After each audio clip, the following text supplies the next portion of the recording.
Hi everybody, welcome back to my channel, Non-Stop Talking with your girl here, Vivian Liu. Today there are two issues I need to first address. First, I ran out of foundation, so I went to buy another one. And I don't know why 50, the number, for my foundation. I went and bought 60, so I'm a little bit more orange than I want to be. And I also got like a new eyeliner to try out because the one that I usually use is like went up in price, and I think it's like kind of pricey, but I don't like it, so I am not feeling my face today. But that is not the point here today. Today I am filming my October 2019 wrap up. If you are curious to know what I did during October 2019, my monthly recap is up and I will link that down below.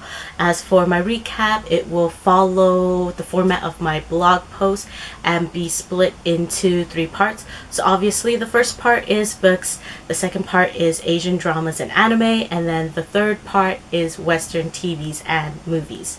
So first, part 1. This month I consumed 7 audiobooks, 1 ebook, 6 manga volumes, 10 graphic novels, 1 e-picture book, and that brings the total to 25. So let's first start off with the audiobooks. Book 1, Since You've Been Gone by Morgan Matson. Synopsis. Emily and Sloane are best friends, and right before like their epic summer vacation, Sloane disappears. But Sloane lives introverted and Emily to-do list. Review. I finally read my first Morgan Matson book. That didn't take years. But overall, I really enjoyed Since You've Been Gone. I thought the characters were really relatable, and I liked the way like family, friend relationships were depicted. It felt really real life. I enjoyed Since You've Been Gone, and overall I gave it a 3.8 out of 5. I will be reading more Morgan Matson books from here on out, I promise. Book 2, The Song of Achilles by Madeline Miller. Synopsis. This is a Greek retelling about, I guess, Achilles and Patroclus with the Trojan War set in the background. Review. I listened to Circe earlier this year and I really was like mesmerized by the beautiful writing. So I knew I just had to pick up more from Madeline Miller. I decided to give The Song of Achilles a try, and I think I might like it more than Circe. It's just, once again, very beautifully written, and the relationship in this was just so precious, and it just really captured my heart, and the ending kind of took me by surprise. Seriously, just enjoyed the entire book, and I gave it a 4.5 out of 5, and I can't wait to see what else Madeline Miller will put out. Book 3, On the Come Up by Angie Thomas.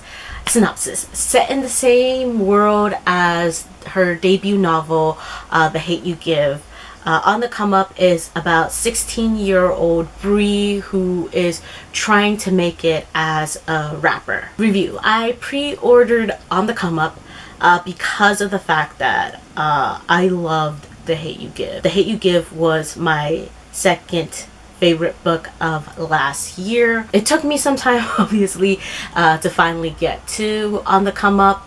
I enjoyed it, and I particularly like the rap bits, but I just think the story as a whole didn't move me the same way or as much as The Hate You Give. And I know it's like unfair to compare the two, but in the end I gave On the Come Up a 3.9 out of 5.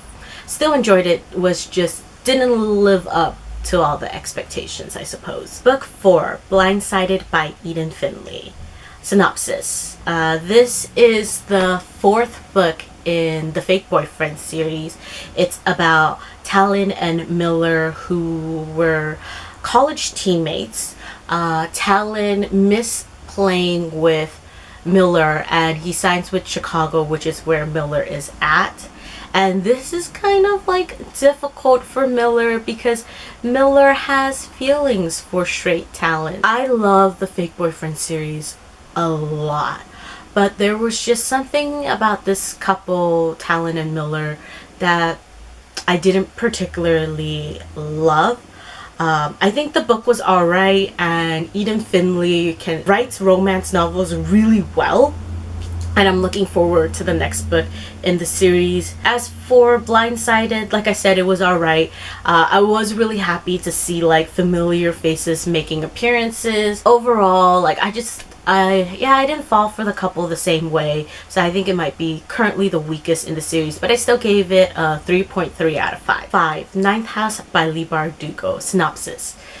This is either the first book in a duology or the first book in a 5-book series. I'm not really sure at this point, but the book is about Alex. She's a college freshman and she can see ghosts, and because of this special ability, she is tasked with the responsibility of monitoring the 8 societies at Yale University. I was extremely excited for Ninth House.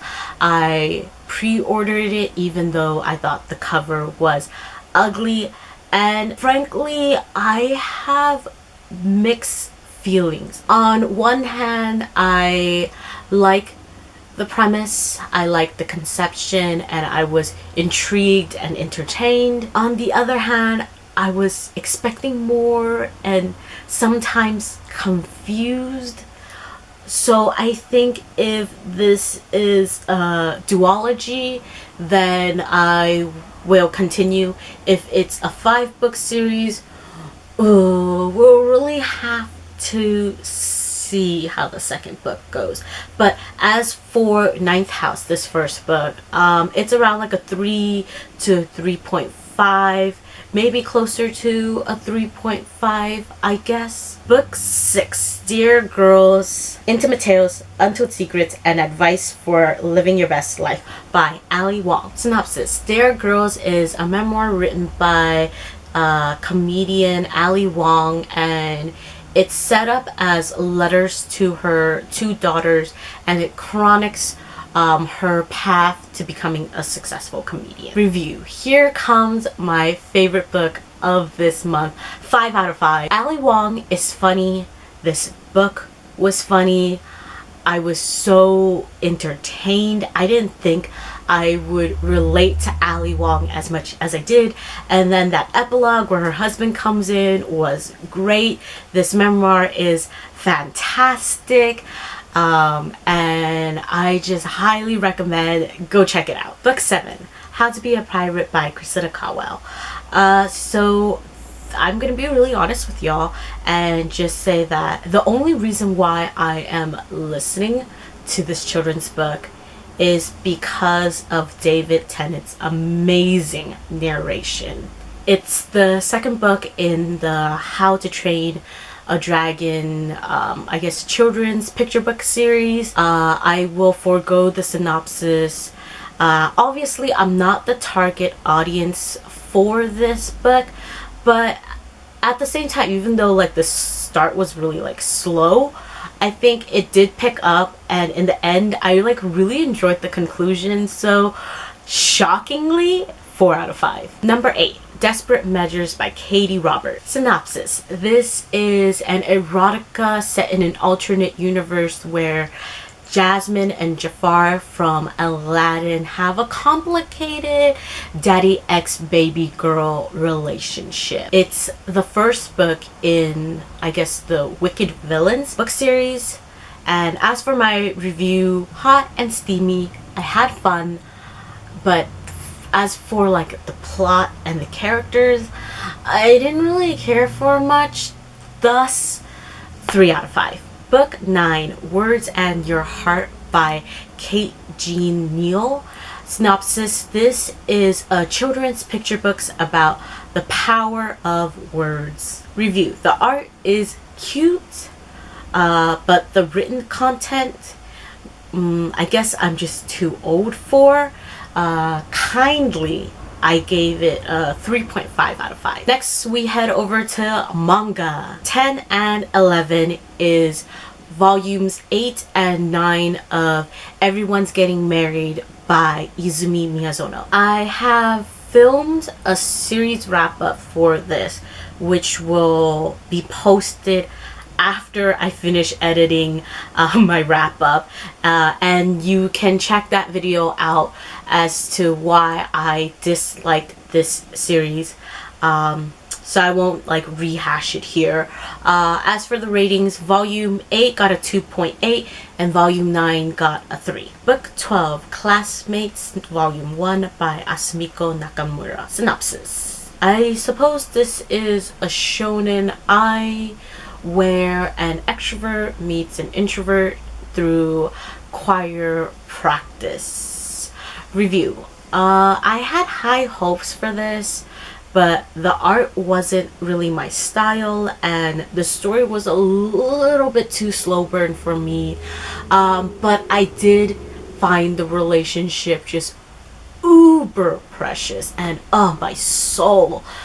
Thus 3.5 out of 5. 13, Kiraite Isaite by Hichiki. I wanted more yaoi standalone in my life, so I stumbled upon this, and from this manga I've learned that I am not like an Omegaverse kind of person. Like, I'm not into that subgenre. Like, this manga had its sweet moments, but I couldn't click with it.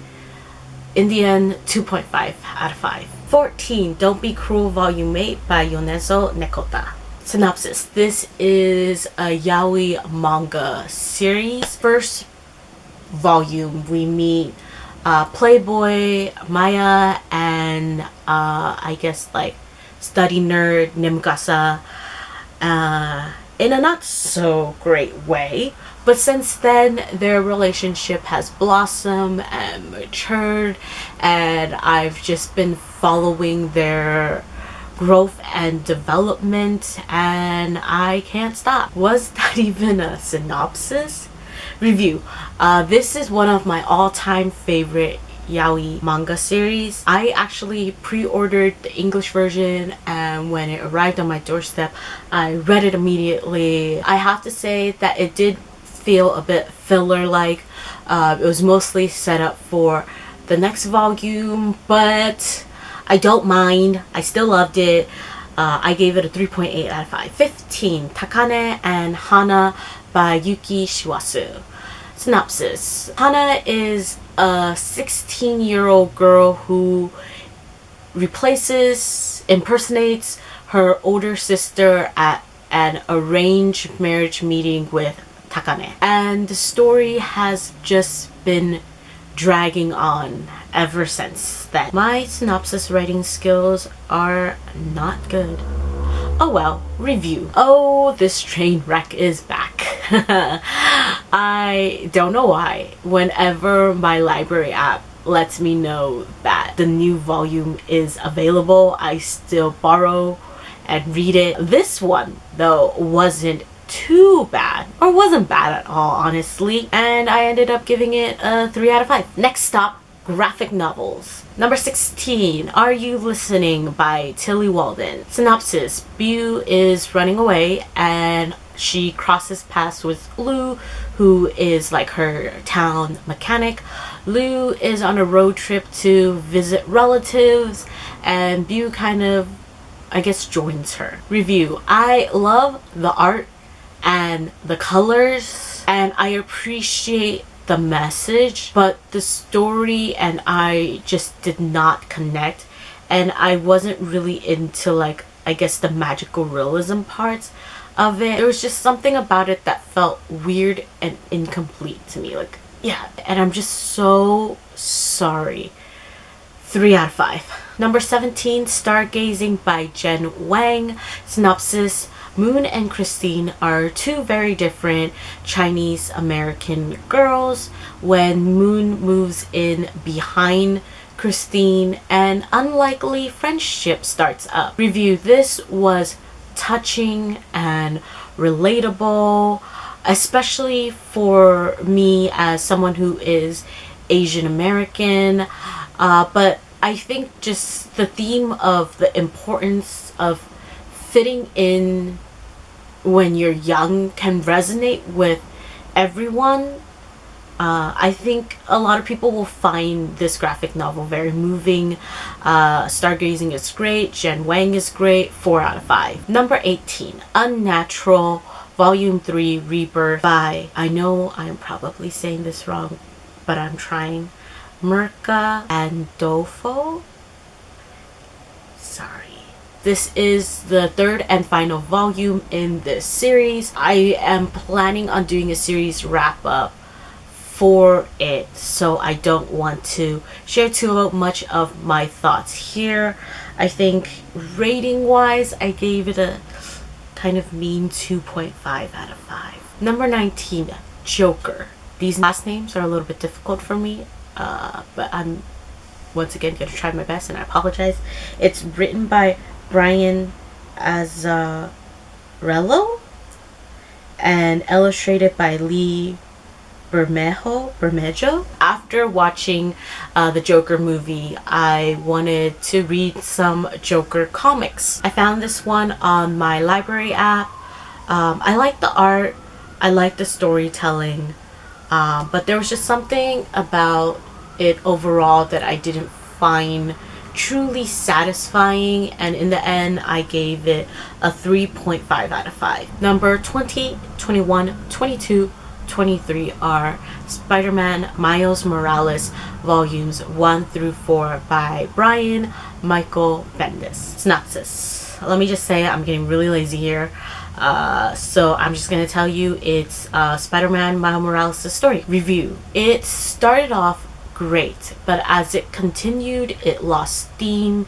There were just too many plot lines, and it got really choppy and messy, and I just wasn't feeling it anymore. Volume 1 got a 4, Volume 2 got a 3.5, Volume 3 got a 3, and Volume 4 got a 2.5. So that was like a gradual decline. Number 24 and 25.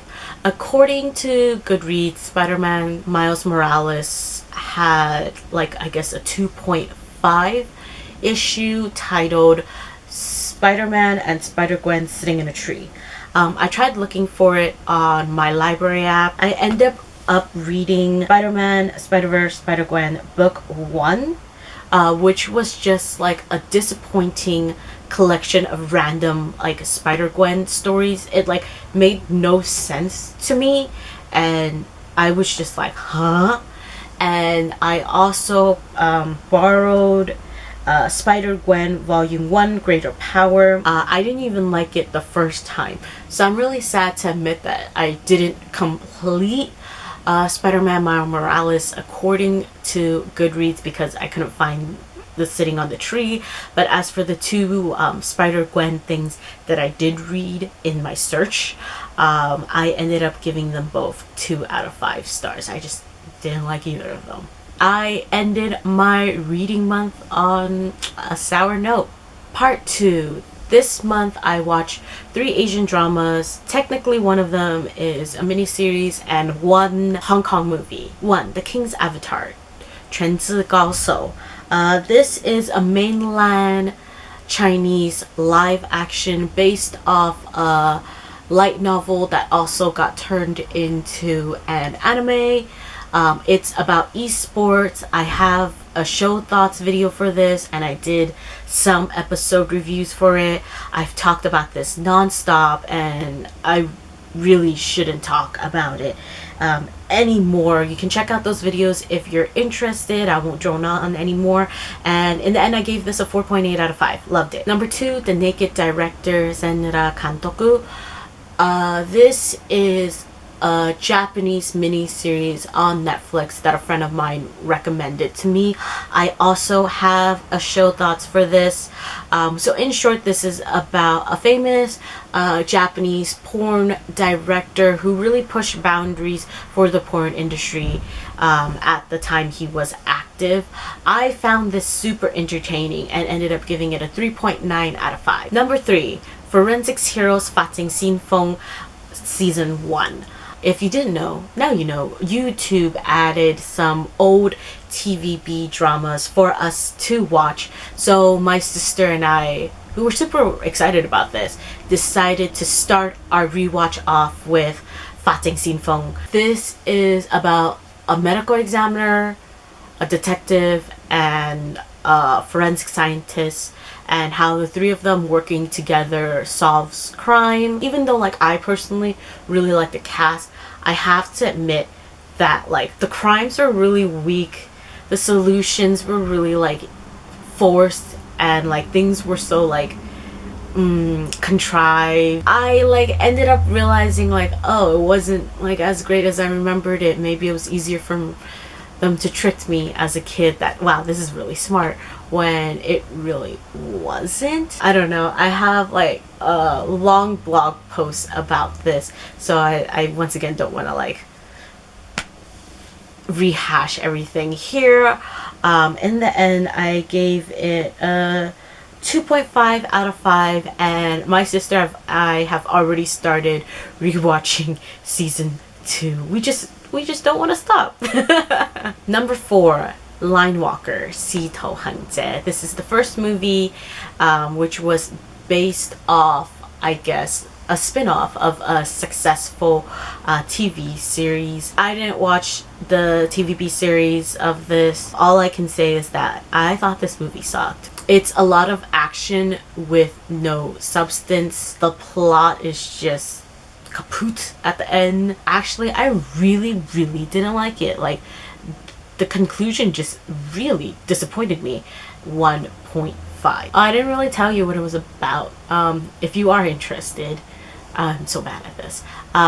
It's a police story about moles, so undercover cops. I mean, there's another like actually really good Hong Kong movie about that same topic. It's like super old, and right now I'm blanking on the name, but it became a Hollywood movie as well. I can't remember. It's okay, we're moving on. Part 3. I'm so glad I didn't watch a lot of things this month. Mostly I played things I've seen before, just to have some noise in the background as I did my edits and revisions. So I'm gonna just bang this out real quick. So number 1, Joker, 5 out of 5. This was the only movie I watched in theaters. It was fantastic. The movie made me anxious and nervous from beginning to end, and I think if you can handle it, I would recommend you to give Joker a try. Number 2 and number 3 are Charlie's Angels 1 and Charlie's Angels 2 Full Throttle. So this is the one with Cameron Diaz, Lucy Liu, and Drew Barrymore. I decided to rewatch them. I saw them as kids, and I'm gonna be really honest, I don't think these movies have aged well, but I still found them entertaining. They get kind of like around the same-ish ratings, which is like fluctuating between a 3 to like a 3.3. As for the new Charlie's Angels, I probably will not be watching that in theaters. Number 4 and number 5 are Dairy Girls seasons 1 and 2. I watched I guess this mini-series last month and loved it. Loved it so much I needed to rewatch it again this month, and still loved it. Highly recommend. Super funny, super entertaining, and educational. Number 6 and number 7 are Key and Peele season 1 and 2.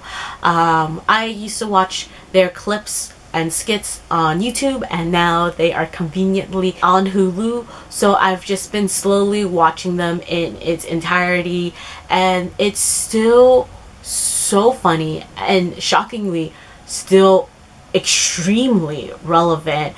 I'm just enjoying my rewatch of them, and it's crazy looking back at how influential they were, in the sense that there's so many like one-liners that I totally forgot originated from them. And I think if they like came back now and did Key and Peele, they like the things that they would say would be like Twitter trending all the time. Number 8, Buffy season 5. It's November right now that I am filming this.